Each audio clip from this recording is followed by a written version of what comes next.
પાઠશાલામાં કોઈ પણ વ્યક્તિ નવી પાઠશાલાને જ્યારે જોઈન કરે છે ત્યારે એની સાથે કામ કરવાનો અમારો અભિગમ બહુ સ્પષ્ટ છે. કોઈ નવી વ્યક્તિ પાઠશાલાના આખી પરંપરાને, આખી પ્રણાલીને, પાઠશાલાના આખી પ્રકૃતિને કે પાઠશાલાના પ્રાણને આત્મસાત કરી લે એ માટે થઈને એક ખાસ પ્રકારનો અભિગમ સાથે અમે એની સાથે કામ કરવાનું શરૂ કરીએ. આ અભિગમના 4 પાસા છે. સૌથી પહેલો વ્યક્તિ સાથે ન્યાય કરવાનો પહેલો પાસો છે. એમાં પહેલો વર્ડ અમારે ત્યાં પાઠશાલામાં આવે છે પે મી ફેર.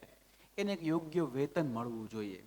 હવે યોગ્ય વેતનનો નોર્મ્સ અમે એટલું નક્કી કરીએ છીએ કે સામસામાં જ્યારે બેસીને જે સ્પષ્ટતા થાય એમાં કોઈ હિડન બાબતો ન હોય. બહુ પ્રમાણિક એક ચર્ચા થઈ જાય કે તમારી અને અમારી વચ્ચે વેતનનો આ અમાઉન્ટ છે અને એ અમાઉન્ટ સ્પષ્ટ હોય છે. પછી એમાં હિડન કોઈ વાત હોતી નથી. આ પહેલી વસ્તુ. પે મે ફેર પછી બીજો ફેઝ શરૂ થાય છે ગાઈડ મી રાઈટ. માણસ અહીંયા પહેલા દિવસે આવે ત્યાં સુધી 1 મહિના સુધી તો કમ્પ્લીટ એની ટ્રેનિંગ ચાલતી હોય. એ ટ્રેનિંગ દરમિયાન દરેક મુમેન્ટ પર એને સાચું ગાઈડન્સ મળી ને એને આખી પ્રણાલી, આખી શૃંખલા છે. આ બીજો અમારો ફેઝ છે ગાઈડ મી રાઈટ.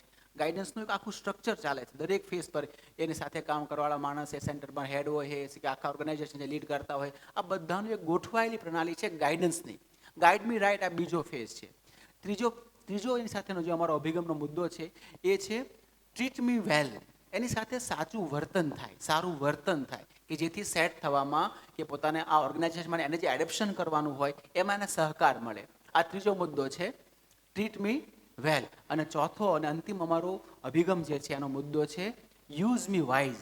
કોઈ માનવ જીવનને જ્યારે કોઈ કામમાં રોકવામાં આવે તો કામ અર્થપૂર્ણ હોય, પ્રવૃત્તિ અર્થપૂર્ણ હોય, ટાસ્ક અર્થપૂર્ણ હોય, એ અર્થપૂર્ણતા સાથેની આખી ટાસ્ક બધું હોય. આ અમારો એના સાથેનો અભિગમ છે. એટલે કોઈ પણ માણસ પાઠશાલામાં જોડાય એની સાથે આ 4 મુદ્દાઓના સંદર્ભમાં કામ કરતી આખી પ્રણાલી છે, આખું સ્ટ્રક્ચર છે, સિસ્ટમ છે.